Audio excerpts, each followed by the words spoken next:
expanding the British Empire. Rhodes and the Imperial Factor. Rhodes used his wealth and that of his business partner Alfred Bate and other investors to pursue his dream of creating a British Empire in the new territories to the north by obtaining mineral concessions from the most powerful indigenous chiefs. Rhodes' competitive advantage over other mineral prospecting companies was his combination of wealth and astute political instincts, also called the Imperial Factor. As he often collaborated with the British government, he befriended its local representatives, the British commissioners, and through the organized British protectorates over the mineral concession area via separate but related treaties. In this way, he obtained both legality and security for mining operations. He could then attract more investors. Imperial expansion and capital investment went hand in hand. The Imperial Factor was a double-edged sword. Rhodes did not want the bureaucrats of the colonial office in London to interfere in the Imperial Empire in Africa. He wanted the British settlers and local politicians and governors to run it. This put him on the collision course with many in Britain as well as with British missionaries who favored what they saw as the more ethical direct rule from London. Rhodes prevailed because he would pay the cost of administrating the territories to the north of South Africa against his future mining profits. The colonial office did not have enough funding for this. Rhodes promoted his business interests as in the strategic interest of Britain, preventing the Portuguese, the Germans, or the Boers from moving into the South Central Asia. Rhodes' companies and agents cemented these advantages by obtaining many mining concessions as exemplified by the Rhodes and Lofner concessions.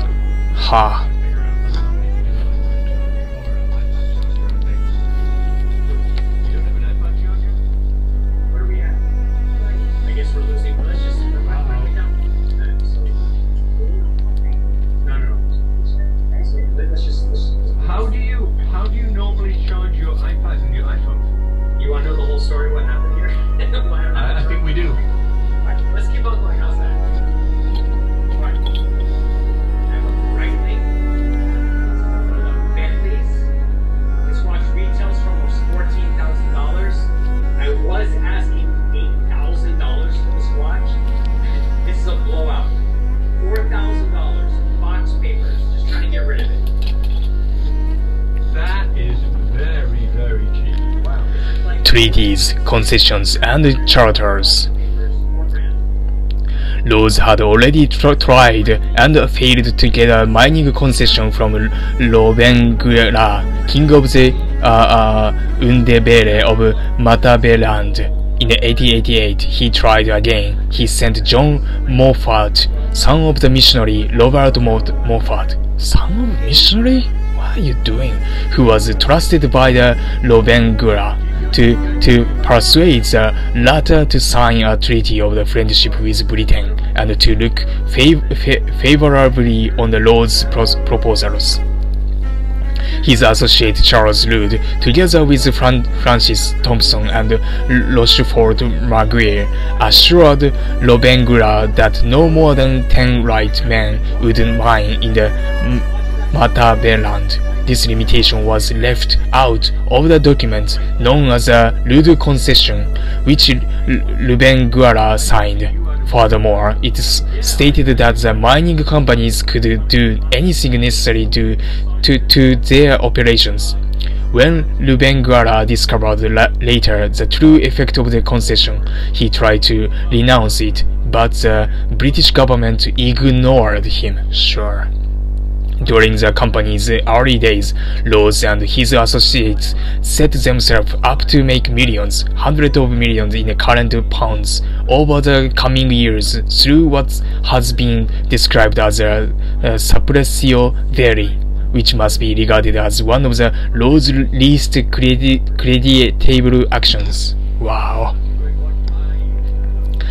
Contrary to what the British government and the public had been allowed to think, the Rhodes concession was not vested in the British South Africa Company, but in a short-lived ancillary concern of Rhodes, Rhodes and a few others called the Central Research Association, which was quietly formed in London in 1889. This entity renamed itself the United Concessions Company in the 1890s, and soon after sold the Rhodes concession to the chartered company for wow, how much is it?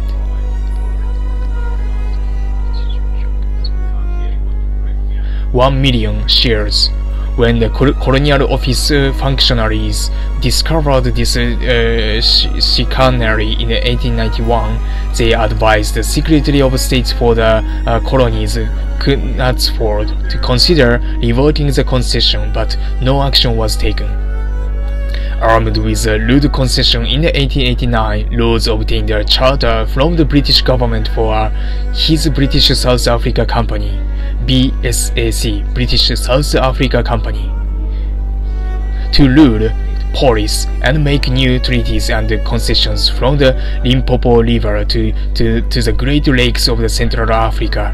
He obtained further concessions and treaties north of the Zambezi, such as those in the Barotseland, the Loka concession with King Lawanika in 1890, which was similar to the Rhodes concession, and in the Lake Muweru area, Alfred Sharp's 1890 Kazembe concession. Rhodes also sent Sharpe to get a concession over mineral-rich Katanga, but met his match in the ruthless when Sharpe was rebuffed by its ruler, Musili. King Leopold II of Belgium obtained a concession over a Missouri dead body for his Congo Free State. Rhodes also wanted to Bechuanaland Protectorate, now Botswana, incorporate in a BSAC charter, but three Tswana kings, including Hama III, traveled to Britain and won over British public opinion for it to remain governed by the British Colonial Office in London. Rhodes commanded, "It is humiliating to be utterly beaten by these niggers." No way. Yoy. The British Colonial Office also decided to administer British Central Africa, owing to the activism of David Livingstone trying to end the East African Arabic Swahili slave trade. Rhodes paid much of the cost so that British Central Africa Commissioner Sir Harry Johnston and his successor Alfred Sharp would assist with security for Rhodes in the BSAC's northeastern territories. Jones shared Rhodes' expansionist views, but he and his successor were not as pro-settlers as Rhodes and disagreed on the dealing with the Africans. Sure. Lodesia. Ha! I've been there, right? The BSAC had its own police force, the British South Africa Police, which was used to control Matabeleland and Mashonaland in the present-day Zimbabwe. Yeah, I've stayed there for a month, for a couple of weeks, I guess. The company had hoped to start a new land, RAND, from the ancient gold mines of the Shona, because the gold deposits were on much smaller scale. Many of the white settlers who accompanied the BSAC to Mashonaland became farmers rather than the miners. I see. When the Ndebele and the Shona, the two main but rival peoples, separately rebelled against the coming of the European settlers, the BSAC defeated them in the First Matabele War and Second Matabele War.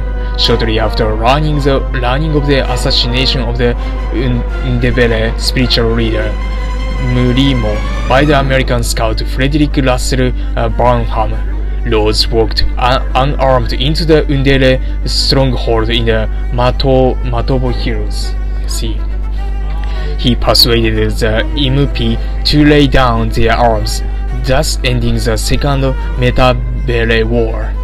By the end of 1894, the territories over which the BSAC had concessions or treaties, collectively called Zambezia, after the Zambezi River flowing through the middle, comprised an area of the 1,143,000 kilometers square between the Limpopo River and Lake Tanganyika.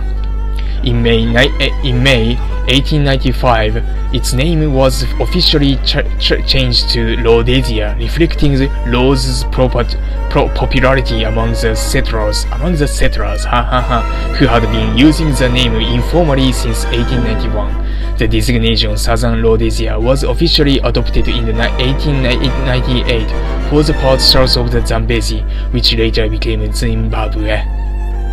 And the designations Northwestern and Northeastern Rhodesia were used from 1895 for the territory which later became Northern Rhodesia, then Zambia.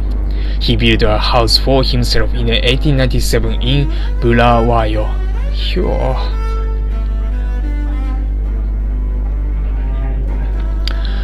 Rhodes discreted in his will that he was to be buried in Matobo Hills. After his death in the Cape in 1902, his body was transported by train to Bulawayo. His burial was attended by Umbere's chiefs, who asked that the firing party should not discharge their rifles, as this would disturb the spirits. Then, for the first time, they gave a white man the Metabele royal salute, Beyete. Rhodes is buried alongside Lenda Star Jameson and 34 British soldiers killed in the Shanghai patrol. Despite occasional effort to return his body to the United Kingdom, his grave remains there still, part and parcel of the history of Zimbabwe, and attracts thousands of visitors each other. I see.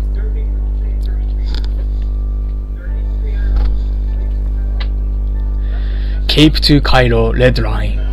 One of the Rhodes' dreams, shared by other members of the British Empire, was for a red line on the map from the Cape to Cape. On geopolitical maps, British dominion were always denoted in red or pink. I see. Rhodes had been instrumental in securing southern African states for our empire.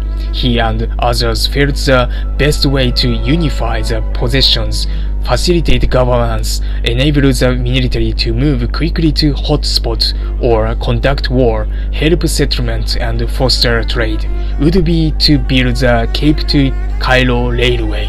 Wow, this is what is happening in China, right? It's like a Silk Road Railway project, right?